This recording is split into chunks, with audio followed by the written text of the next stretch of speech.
Good evening to everyone. This is one of our next webinar within the project Beyond Life, and I want to thank you, all of you, to join the webinar, especially to Mariam. She's a journalist, she's an activist, Lebanese, but from Copenhagen, and right now in Beirut. And welcome, Mariam, and the webinar is yours. Hi, everyone. Can everyone hear me well? Okay. Perfect. Great. We're going to start. No, first, I want to tell you who I am. My name is Mariam. I am Lebanese, and I am a journalist and a project coordinator. And I work for activism and advocacy journalism. And I think everyone knows that this is being recorded, right? Just so y'all know. And we're going to talk today about a very interesting topic. I'm going to share my screen real quick so everyone can see.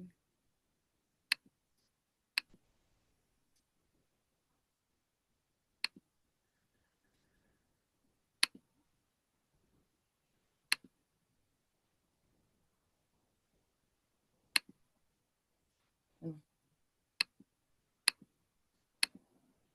Okay.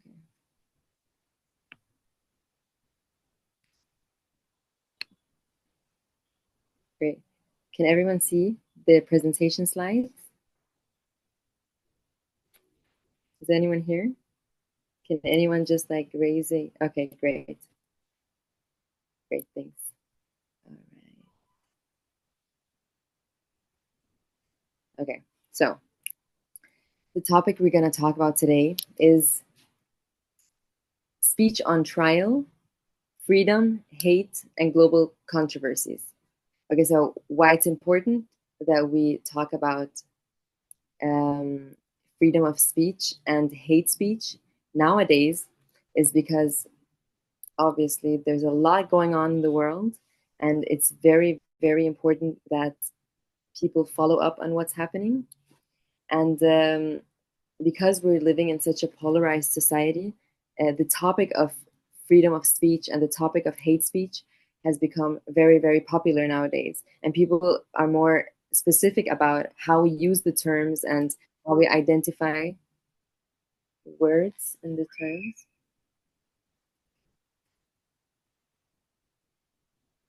All right.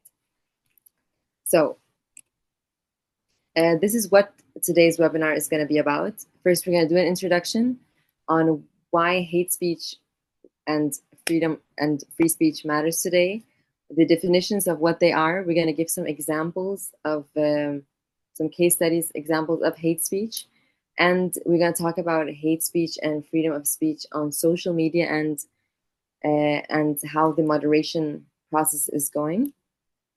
And we're going to talk about some global contradictions, and we're going to have a small discussion about what we've already been talking about, and some key takeaways and closing session. So the core questions for this webinar is, where do we draw the line between free speech and hate speech? It's like a very, I know you've probably all heard the question before, but it's actually a question that even today, I still don't know exactly where the line is, because there's so many factors that rely on, there's so many factors that affect this line of where that splits freedom of speech and hate speech. So we're going to dig more into that. And the second question, who gets to decide what counts as harmful? How do global contexts shape these boundaries? Does anyone have any idea of any of the answers to these questions? Anyone would like to share like initial ideas of where the line is between hate speech and freedom of speech? No? That's also okay. We'll continue. So, hate speech by definition, by the definition of the UN, that was issued in 2029, is any kind of communication in speech, writing, or behavior that attacks or uses discriminatory language against a person or group based on religion, ethnicity, nationality, race, color, descent, gender, or other identity factors. So hate speech is not just someone saying something offensive. Like if someone's calling you stupid, that's not necessarily hate speech by this definition, because hate speech needs to inflict harm, hostility, discrimination, or violence. One of them mentioned. And hate speech is not just, even though it's called hate speech, so you would assume that it's something that you say, but it's also something that you might write, something, an act you might behave with, or an action that you might incite, or a banner that you might write, or a painting that you might draw. So hate speech can be in any kind of form, and it is also targeted or based on different things like religion, ethnicity, nationality. So not necessarily only, because I think the very mainstream hate speech or ideas of hate speech is usually related to racism or gender, religion, but there are many other forms of hate speech that are pretty common nowadays. Oh, did someone share something? No? Okay, let's continue. So, some examples of hate speech: racial slurs, incitement against religious groups, calls for violence. You all know what these are. And now we're going to give more examples of what hate speech could look like and how it's become very vague what hate speech is and what it's not nowadays, and how polarized it is, actually, even though some things are really clear, but to some people, or to some governments, or to some, in some contexts, hate speech might differ. So, does everyone have a clear idea of what hate speech is? I'm guessing yes, so we're going to continue. So, freedom of speech. The Universal Declaration of Human Rights has a very clear definition of what freedom of speech is that everyone has the right to freedom of opinion, expression. This right includes freedom to hold opinions without interference and seek and receive and impart information and ideas through any media and regardless of frontiers. For me, it's a very vague definition, but it also includes the main ideas of what protects your right of speech. As for the United States, they have the First Amendment. I'm sure you're all very familiar with it, that protects speech very broadly, including speech many might find offensive. And it only restricts speech that incites imminent lawless action or true threats. So in the United States, your First Amendment, you can basically say whatever you want as long as you're not going against the law or like actually threatening someone, which is a very wide a definition, or a very wide right of freedom of speech, which many people agree with and many think is a bit too much. As for a European perspective, since freedom of speech changes according to which country you're in, what laws they have around freedom of speech. So in the European perspective, freedom of expression is balanced with human dignity and equality. Some speech, like Holocaust denial, is illegal due to historical and societal harm. So it's kind of contextual. So depending on the context. So let's say the Holocaust denial is not a thing in the United States, but it is in Europe because it happened in Europe and so on. So the key points are that free speech protects ideas, even unpopular or controversial ones. I mean, it's a right that we all. It's a very important right that we have and that we should have. It protects our ideas. It protects our freedom of expression, our freedom of actually being free to say what you want to say, what you believe in. It's one of the most important rights that we have as humans, I think. And and limitations vary depending on law, culture, and context.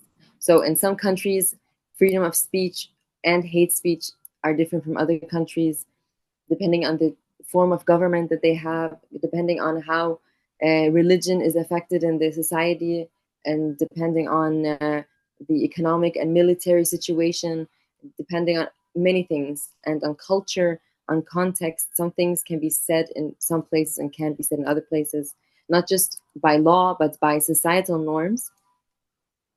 So that is freedom of speech. The tension.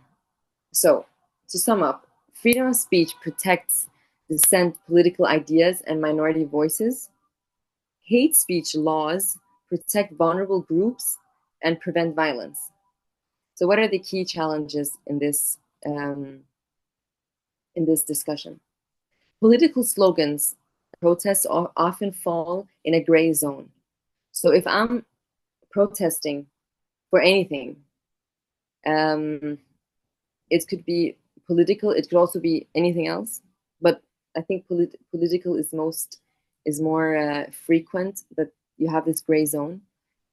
Who gets to say if this is hate speech or freedom of speech? Context, history, and power dynamics shape whether speech is seen as harmful. So depending on where, depending on how, and depending on who. So over policing can silence legitimate political expression. Under policing can allow real harm. So if there's too much censorship, then the political expression is basically taken away from us at some point. And if there's no policing at all, then some people can get hurt through hate speech. Things could get out of control. So how do we kind of set the balance? How do we balance between the two? Who decides what counts as hate speech? Who decides? Is it me and you?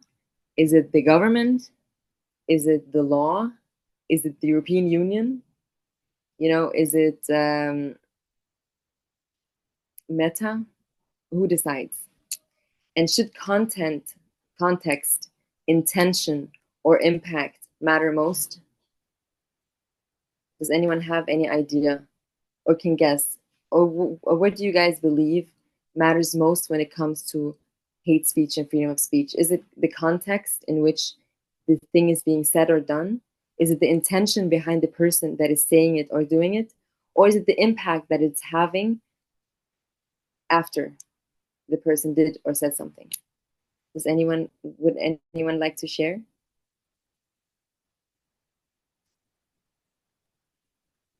I write in the chat that I have no idea, but I hope Meta doesn't. Yeah, me too. Okay.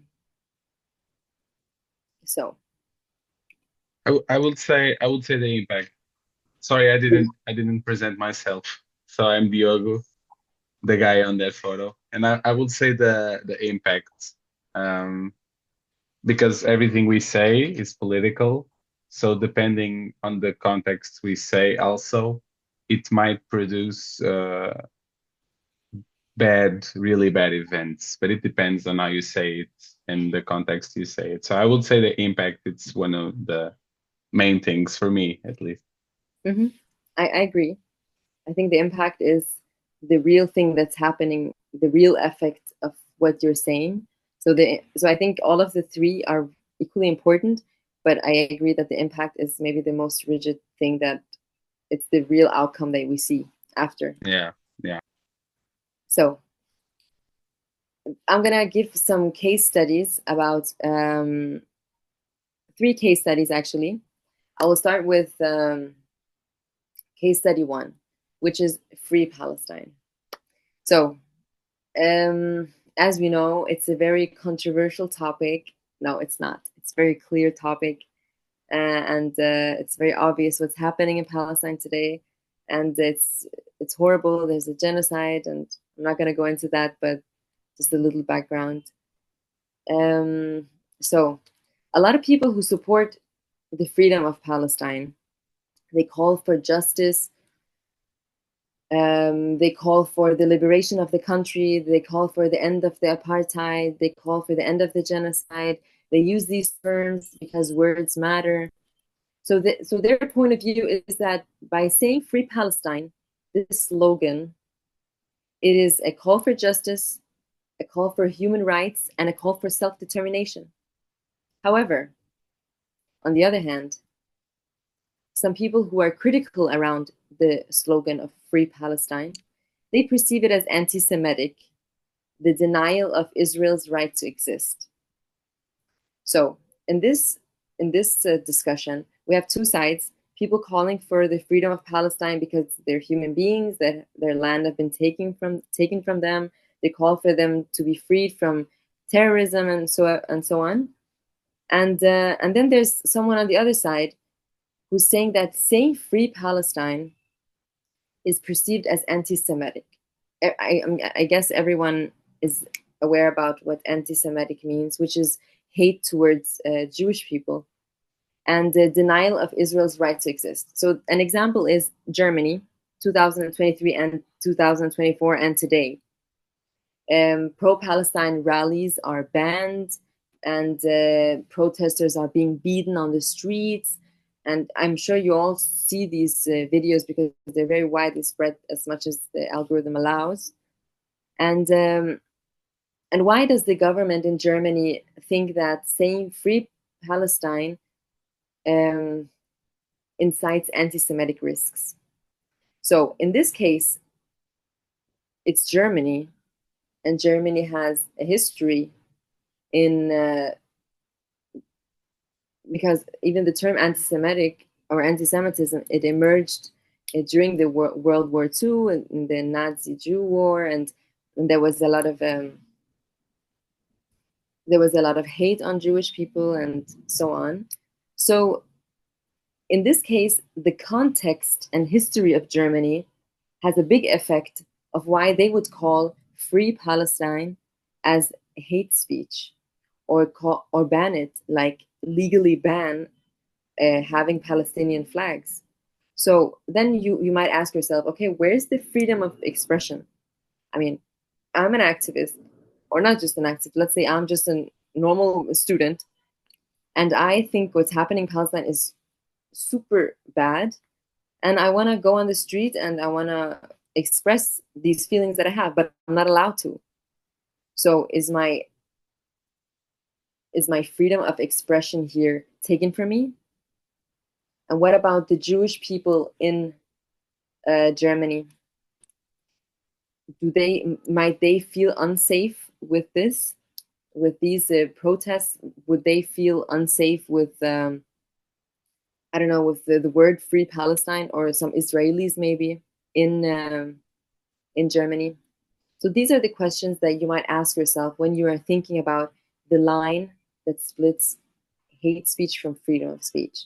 Another example is that in the US, there are some campuses in universities that say Free Palestine creates unsafe spaces for Jewish students.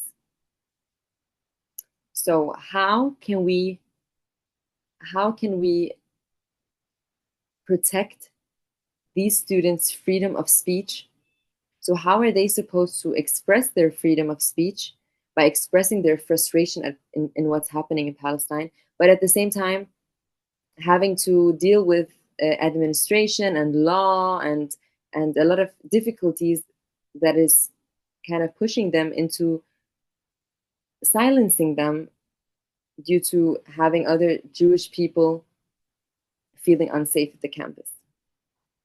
So I would say that it's very political. I would say in these two cases of Germany and the United States, I would say it's not really about the impact. I don't think that saying Free Palestine creates unsafe spaces for Jewish students, especially because what's happening in Palestine has nothing to do with religion. So I would say it's purely political, because the United States is complicit in the genocide and Germany is complicit in the genocide. So for political reasons, these two countries, or this slogan is not cool in these two countries, because it doesn't work with us politically. That's how these governments think about it.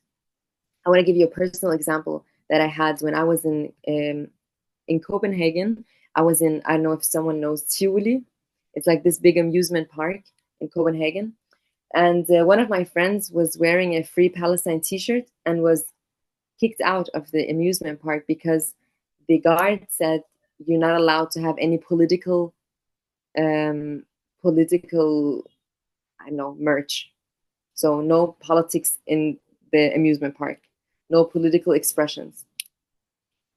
But at the same time, it was during the elections, the American elections, there was some people who were wearing "Vote for Kamala Harris" t-shirts. And the Danish guards didn't seem to have any problem with those. So where's the line? Is it the mood of the guard or his personal perspectives? Is it depending on the country? Is it because Palestine is, I don't know, Middle East? US is, I don't know, is it third world, second world, first world countries? Is that what it is? Is it politics? So those are the questions I want you to ask yourselves when you're thinking about what separates hate speech from political slogans. So these are political slogans that people are considering hate speech, and it depends on very much on the politics and on the history of the place it's being said. So that's like kind of the case study to show that it's about, these are the things to take into consideration: the politics of the country and the thing that is being said.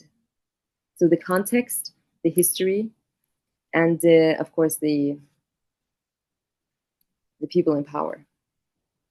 The third example is Meta. So users report takedowns of Free Palestine posts for hate speech. So I don't know if some of you have experienced it, but I have, and many of the people I know have.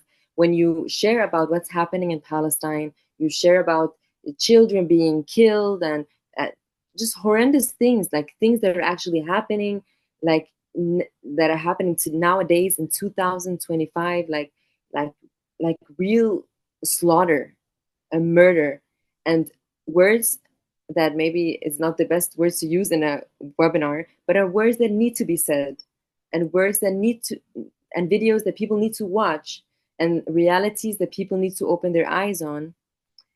So when you share this stuff, users, you can get banned on Instagram. Your post can be taken down. It's happened to me, I think, more than 30 times, where it's reported as hate speech. But how? If you're writing Free Palestine on a post that shows horrendous things that are happening in Palestine, why would that be considered hate speech? And if that is so, if Meta, that is controlling what billions of people can say and not say, if they are the ones that decide what we can say, just imagine the structure of the system that we are living in. These are also things to take into consideration when thinking about our freedom of speech. How much freedom of speech do we actually have? If social media is supposed to be a platform where we can express ourselves, where we can say our opinions, where we can be ourselves and post what we feel, what we think, but how if it's being censored in the most political ways? So how much freedom of speech do we actually have on Instagram or on Facebook or on Meta? Does anyone want to share any experience they've had with this slogan? Has anyone ever experienced something like this? Or do you have any thoughts about the Free Palestine slogan and how that relates to freedom of speech, or how that is maybe hate speech to you? Anyone? Okay, that's fine. We can move on. All right. The second case study. I don't know if you all remember the Je suis Charlie incident that happened back in 2015. In case some of you don't know, but Charlie Hebdo is a French satire magazine. It is a magazine that is labeled as a extremist left-winged news magazine that that presents all kind of satire, and it criticizes a lot of things that people usually don't criticize through satire. And back in 2015, they published a series of cartoons that were presenting the Prophet Muhammad, who's the prophet, who's the main figure in Islamic religion. And these cartoons, they were very mocking and very disrespectful, and so on. So and then there was the slogan Je suis Charlie, which was a slogan that defended free expression. So in 2015, the magazine published this piece with these cartoons, very mocking, very like disrespectful, or whatever you want to call them, cartoons of the Prophet, who's a very important religious figure for a lot of Muslims. And the Muslims in France just gone crazy, all around the world actually. Even in Denmark when I was small, this is like 10 years ago, I remember that everyone was like, oh my God, did you see these pictures of this? Look at this. So a lot of Islamophobia happened in France during that time.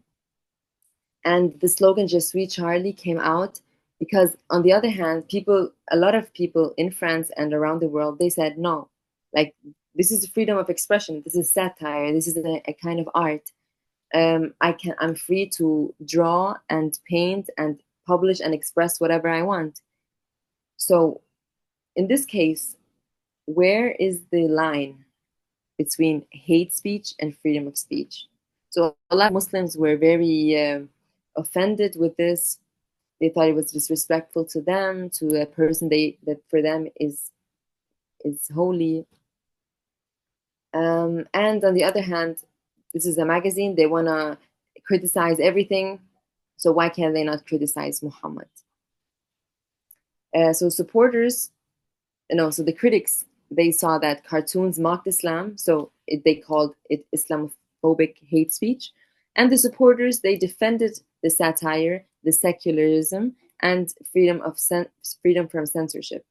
So this is like a very clear example, actually, that came to my mind of how hate speech and freedom of speech can be this close sometimes.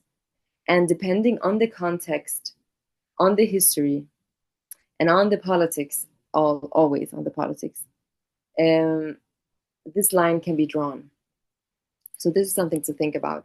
Does anyone have any idea about what they think of these images that were published? Do you think that this is freedom of expression, that they should have the right to criticize any religion, any figure, any political party, anything that they want? Or it's Islamophobia and hate speech? Would anyone like to share? I actually don't remember this case that you are pointing out, but I would say, like, on the topic of women wearing the hijab and everything, I feel like sometimes our European perspective and our values get in the way that we feel like we have the right to discriminate, you know? Mm-hmm. And I think it's sometimes we as Europeans, and in our Eurocentral world, sometimes we feel like it's freedom of expression, but it's just blurred with hate speech, I would say. Mm-hmm. That's an interesting term you used, blurred, because it is somehow blurred. because for me, if I had to give my personal opinion in or comment on what you said, I think it's very true that there is just a loss of people trying to understand the Yeah, difference. totally, So totally. whoever's different from you, you try to understand why it's different and not be afraid of what's different and try to respect something even though you don't really understand it. But at the same time, what if don't they have the right to criticize whoever they want? That's like kind of the questions you have to ask yourself. So in this case of Islamophobia, there's a very clear line that was crossed because of this loss in understanding that this magazine or this community had in the Islamic culture before the Islamic religion, because some might say, yeah, but who cares? Some people walk on the street and it's written on their shirts, Jesus is gay, or it's written some kind of very comical thing about Jesus. Okay, and the Christians, they don't go crazy about it. Okay, but not all cultures of religions are the same. That's the point that's missing in this Je suis Charlie case, because even though some people view the some political figure or religious figure as relevant or irrelevant, some might see it as the most important thing in their lives, and that is, I think, where the line somehow becomes clear, that you need to do a bit more research before, because satire is a very sophisticated art, and either you have to do it very smart, very wisely, or don't do it, because it's a tricky art. It's a kind of art that it can, like, even if it's cinema or if it's art, painting, cartoon, wherever it is, it's very sensitive because it can draw on many different perspectives without taking into consideration others. So I think that's, in this case, a very good example of freedom of speech and hate speech. I'm going to move on to the next because I don't think we have that much time. Let me just check. Okay. So, Can I add something? yes. But I would like to coming back to the first case. Mm-hmm. I just came to my mind that one of the European politicians from Spain, her name is Irene Montero, she was banned from the European camera just for wearing the Palestinian scarf. And I think this act is also, uh, related to what we are talking about, because why only showing your support with, with something that you are wearing, like a scarf, you are banned from this European camera. I was shocked with that. I don't know what is your opinion about this. Well, like, for me, it's very clear. Like, the European Union is very complicit in what's happening in Palestine. It's just like the United States, because the European Union is also selling weapons to Israel at the moment. So it's not in their benefit that anyone supports Palestine, because then they would look like the bad guys, if I have to say it in a nice way. So it's very political. The reason is very political. It's nothing to do with their extra protection of the feelings of Jewish people, if I have to be very clear. I don't know if you agree, but that's just like as direct as it can be. Okay. I'm going to move on to Holocaust denial. This is a third example. So in Europe, France, Germany, Austria, it's illegal to deny the Holocaust, considered hate speech and incitement. Even though in the United States, it's protected speech under the First Amendment. So in the United States, you can easily deny that there was a Holocaust.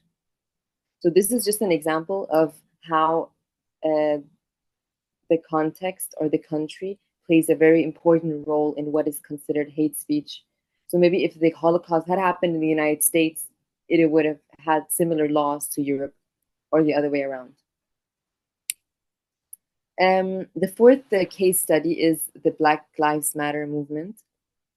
So a lot of supporters of the Black Lives Matter movement, they consider that it is anti-racism.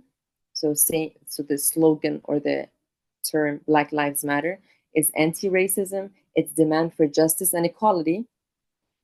Some critics, on the other hand, label it as anti-police slogans, as hate speech against law enforcement.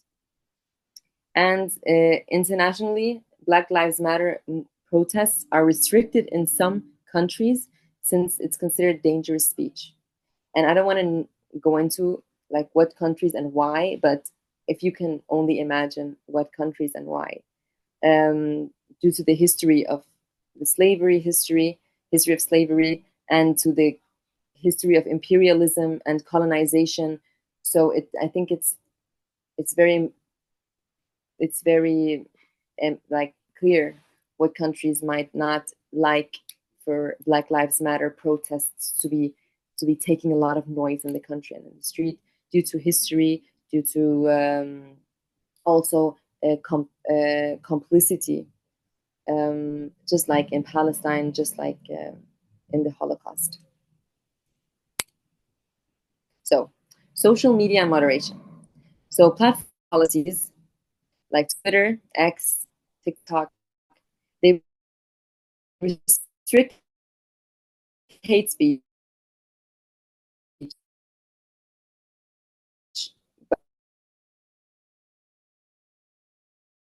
but enforcement is inconsistent.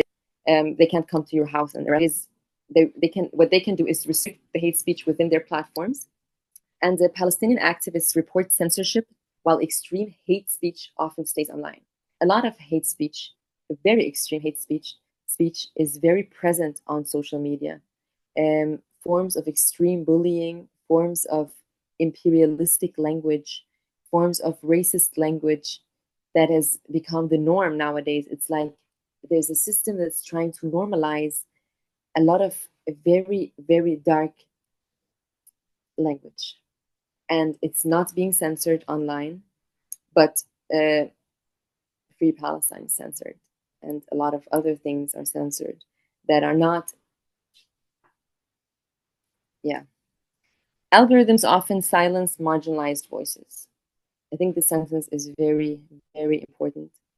The way that algorithms function nowadays is that you all know how they function somehow, but there's a very precise system in which algorithms work, and in which the systems or the people behind algorithms, how it is a mixture of collecting people's data for monetary reasons and to silence a lot of marginalized voices. So maybe a post about Trump saying they ate the dogs or whatever. You remember the story about Haiti? That was trending like crazy, and everyone had it. And even though it was very racist towards a lot of people, but it trended, and millions and billions of views everywhere. The algorithm was just keeping it going.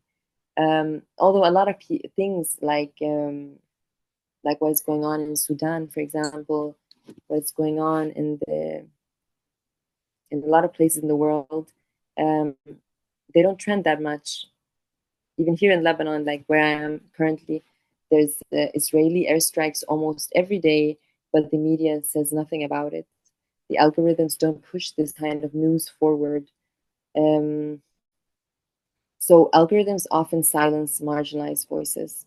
They do, and not just in during genocides or during war, but also on issues of race, on issues of religion, and a lot of issues that people consider controversial. The algorithms often, I just want to make it clear that the algorithms are not random. they're not something that we make ourselves. It's something that is very, very well studied, and it's very political, unfortunately. And some might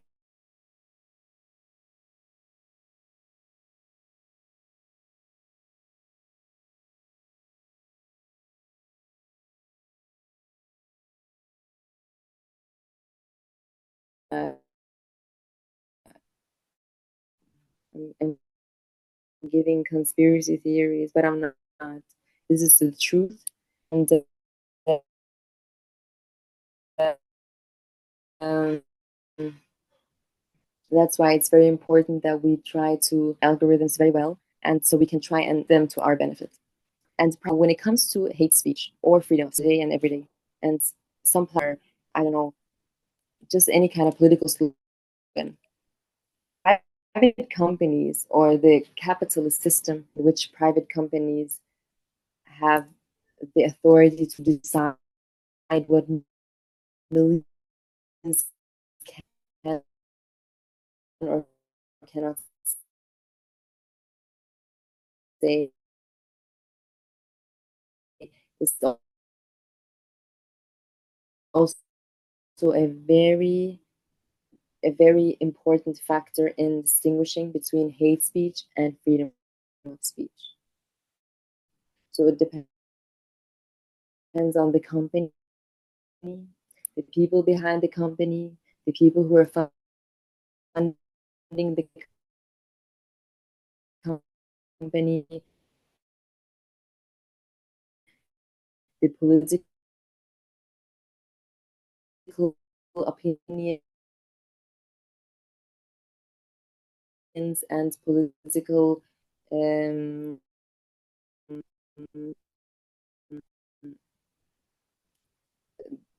politics of the company Mariam, I'm so sorry, but can actually decide what millions and billions of people can say online and cannot say.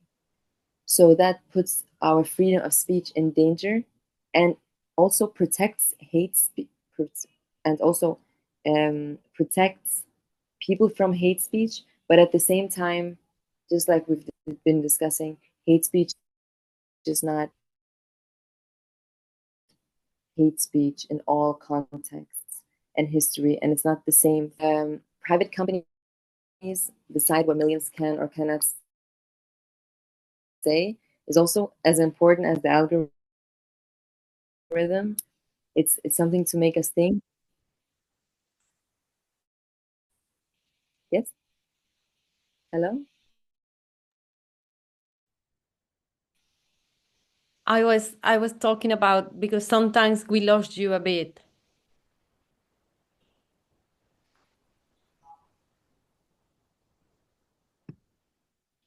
Can you hear me? Can anyone Now I think we do. hear me? Yeah, we can.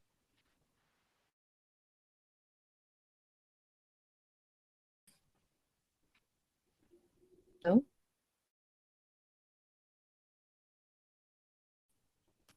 Hello. Can people hear me?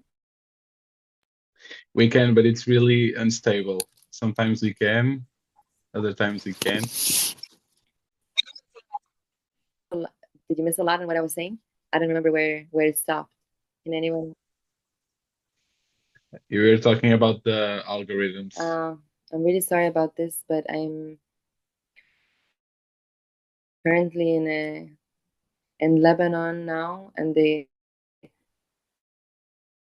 reception is very, very bad. So is my voice clear now, or is it still like cutting off?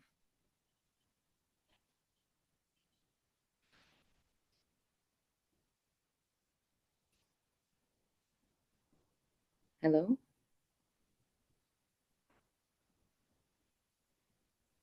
We can hear you, can hear you. Okay, great. I just needed that little confirmation. Okay, so we were talking about how private companies are also a factor in what we decide, or what is decided, what is hate speech and freedom of speech. Since private companies they are part of this capitalist system that we live in that allow private companies to decide what we can or cannot say, what they consider hate speech and what they don't. So it depends on the company, the people behind the company, the people funding the company, the political opinions of the company. So, so, so also depending on the platform you are on, or the people behind that platform and their politics or their contexts and histories, will also define what is hate speech and what is freedom of speech. So, some global contradictions. Some slogans have different meanings depending on context. So, Free Palestine is hate speech in Germany, but it's political speech in South Africa, since the history and context of Germany and its relationship with Jewish people and the Jewish state, and political speech in South Africa. It's a beautiful speech. It's something people encourage because of the South African position on the genocide in Palestine. And Je suis Charlie is free speech in France, but to Muslims it's hate speech. So context, history, and power matter more than words alone. It depends on where you say what you say, who says what you say, who's saying this, and the politics of the place you are saying it in, and the military relations behind what you are saying, if in the case of Free Palestine, and the history of the place. So that was just like a summary of. So a little discussion prompt. If a student wears a shirt that says Free Palestine, is that political speech or hate speech? Does anyone want to share?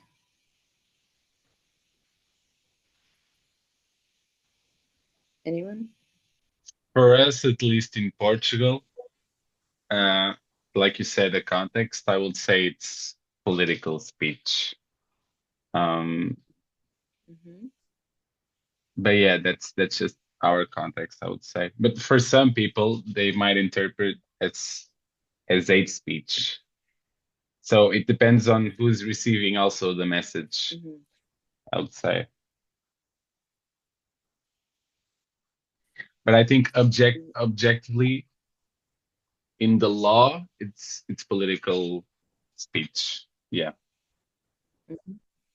And so people should be protected, should have the freedom to call for a free Palestine and not have been accused of anti-Semitism, because there's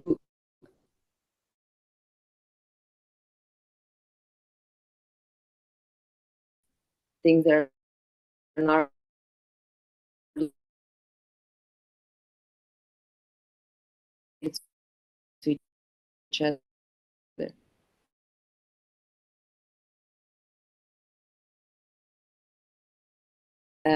Because the freedom of Palestine does not mean the inside. The next question was, if someone support all immigrants, is free speech? Because if people think Palestine means deport all Jews, just deport all immigrants. So is that hate of the country that I live in?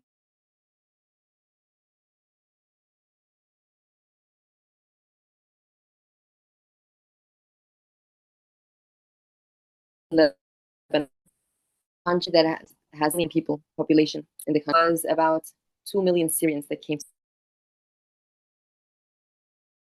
and there's been this huge fight between governments and veterans. They're taking our jobs, and they know.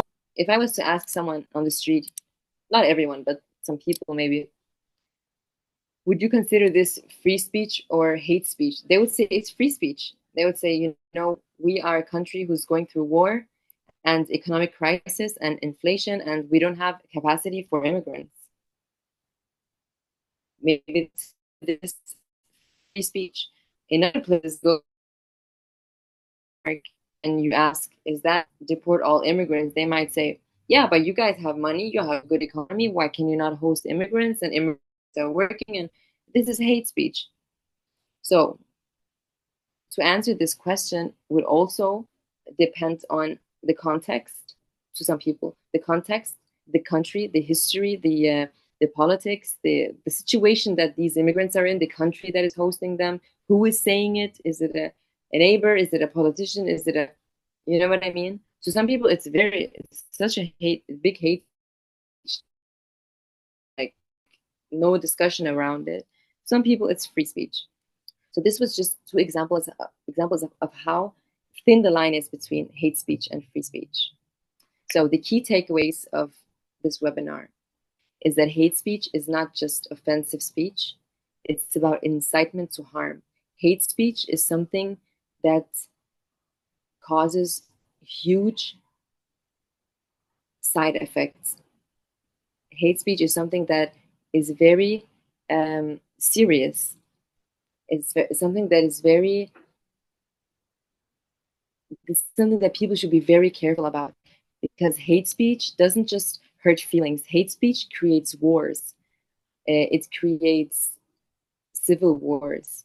At least here in the Middle East, I can give you so many examples of how hate speech has created a lot of civil wars, and it creates serious damage and damage.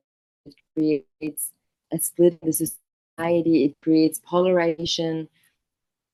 So it's much more than offensive speech.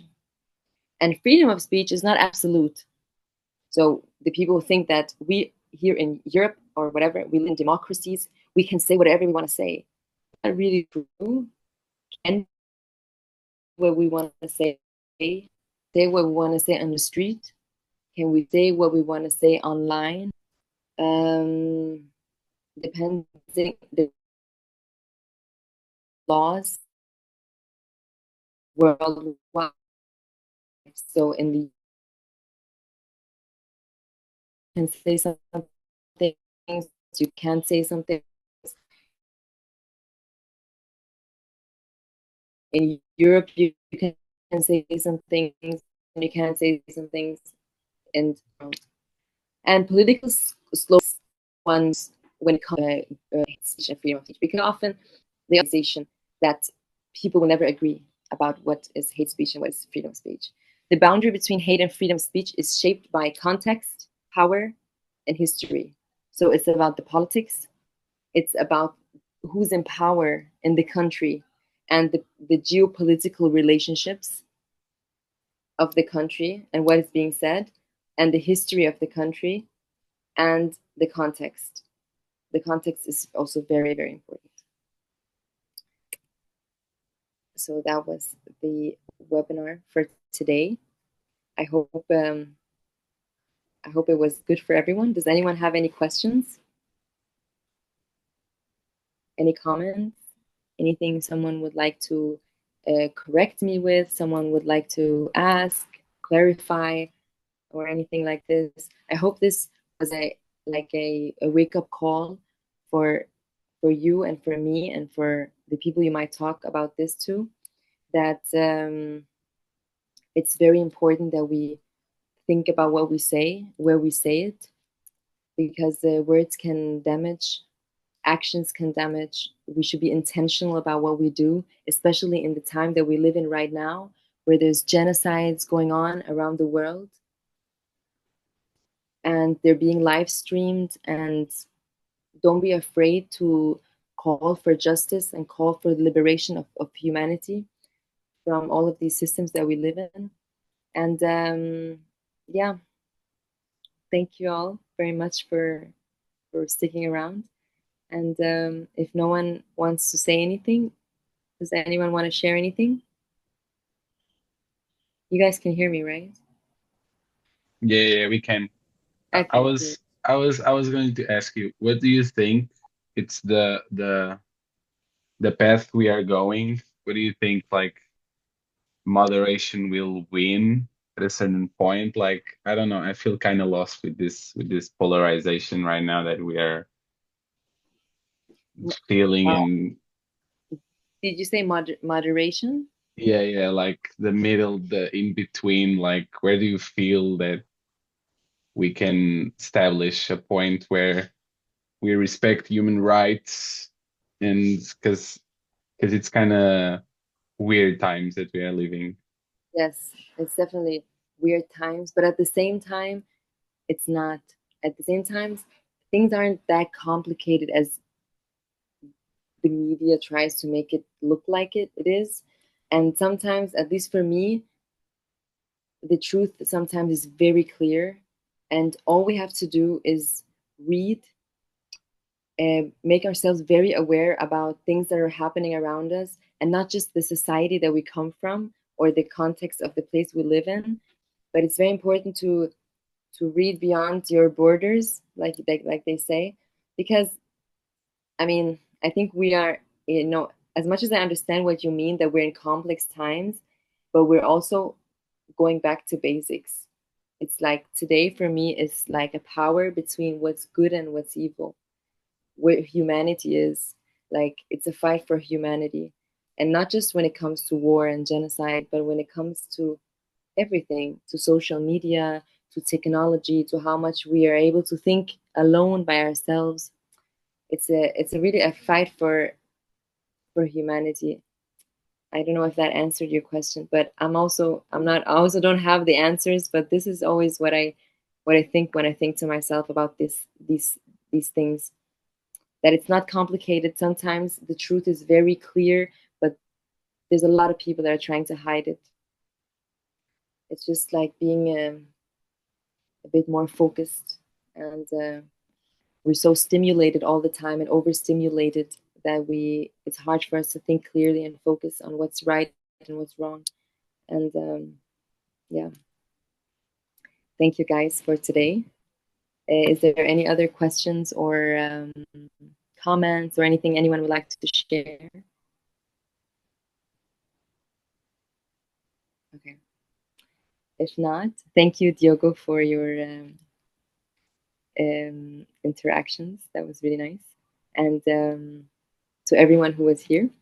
So I'm just gonna shut down this webinar for today, and I wish you all a very nice week. Thank you. Thank you so much. Thank you very much.